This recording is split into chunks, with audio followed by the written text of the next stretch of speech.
Now, more on our top story. Premier Gordon Campbell says it's time for a new person to lead British Columbia. Announcing his resignation today, Campbell says his government's efforts to improve the economy are overshadowed by the furor over the harmonized sales tax.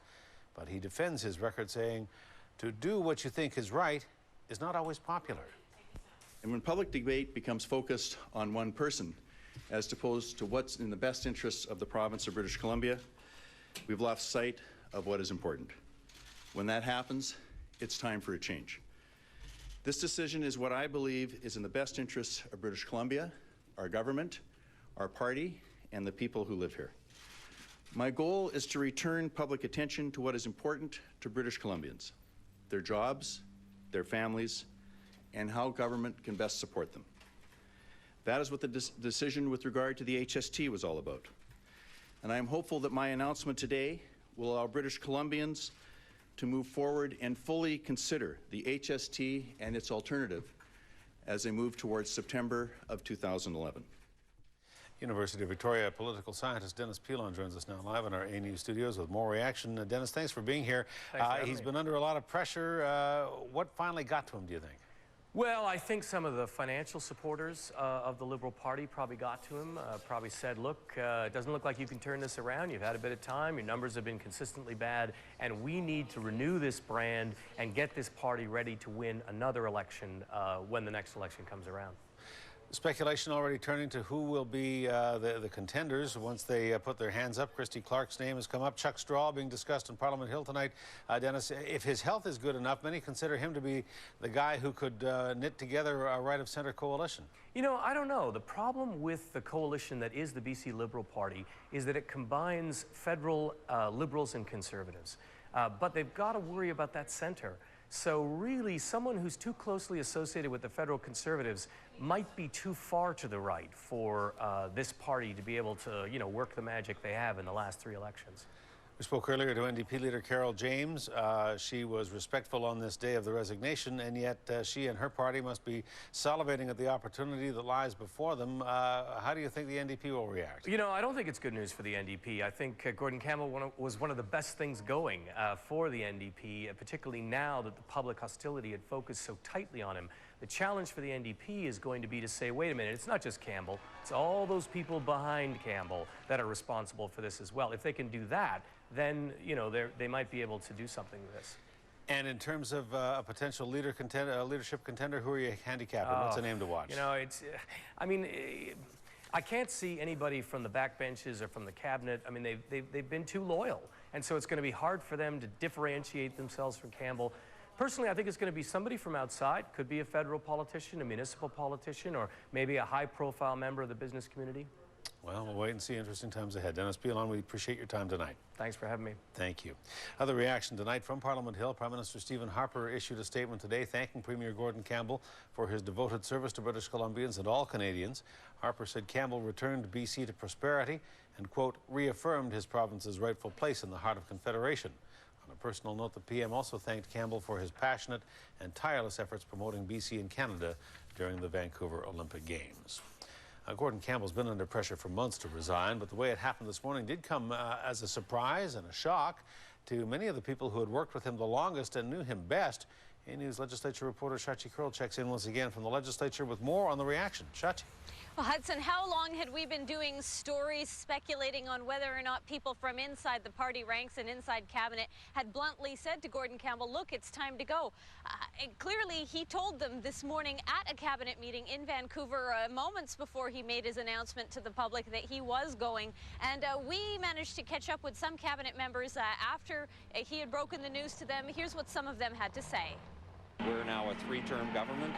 Winning again will be a challenge, but this is an opportunity for us to reunite behind a new leader and to go ahead and I hope win back the trust and confidence of British Columbians and hopefully form government in 2013. Well, you know, we were rocked, to be honest with you, in Cabinet. That was about the last thing we expected to hear from the Premier today, but I have to say that I think it was one of the most selfless acts of leadership I've had the privilege to witness in all my years in politics. People are, I think, astounded by this, really, and reflecting immediately on the power of Gordon Campbell as a leader.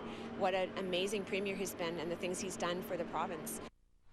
So interesting, because you had Tourism and Trade Minister Margaret McDermott saying, I'm shocked, this is a loss, this is terrible. But George Abbott, Education Minister, and Health Minister Kevin Falcon, one of those in-cabinet frontrunners for leadership, immediately sort of looking ahead to the future and saying, yeah, we got to move on. The party will survive. This is better for all of us. He's fallen on his sword. Thank you, Premier, for doing that.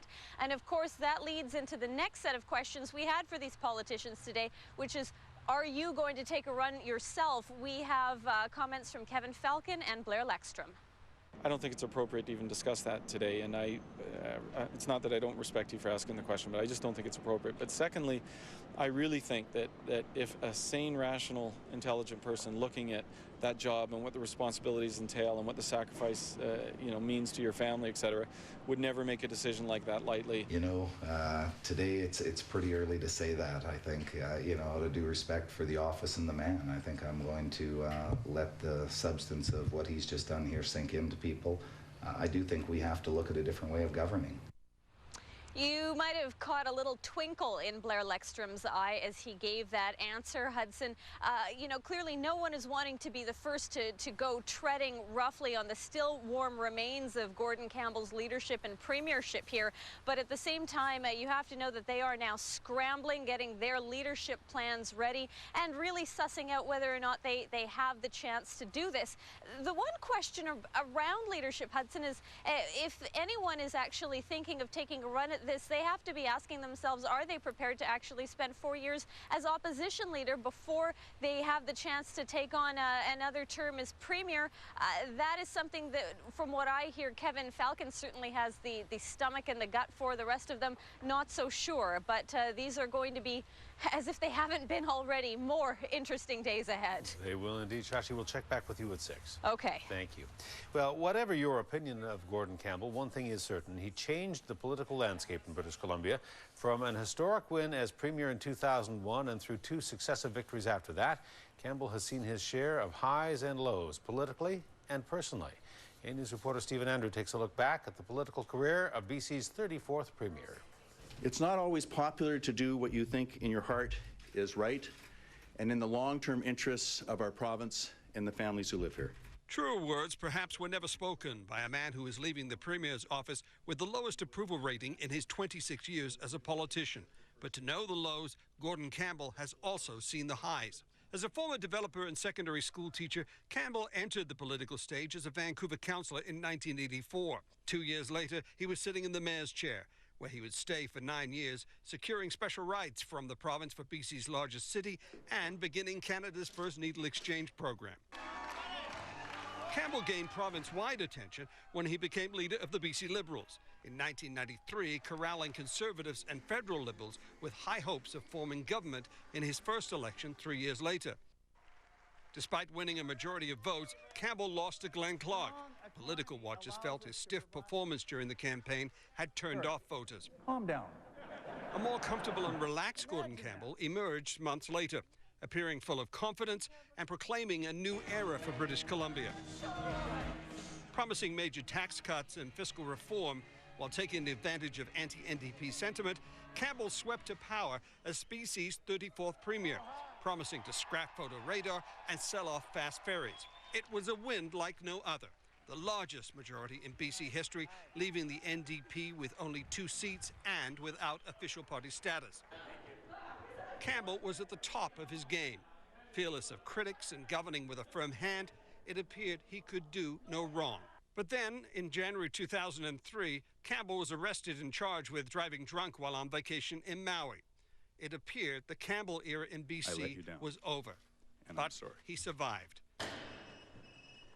And then this, under the glare of news cameras, police raiding the legislature, tied to a corruption scandal involving government aides.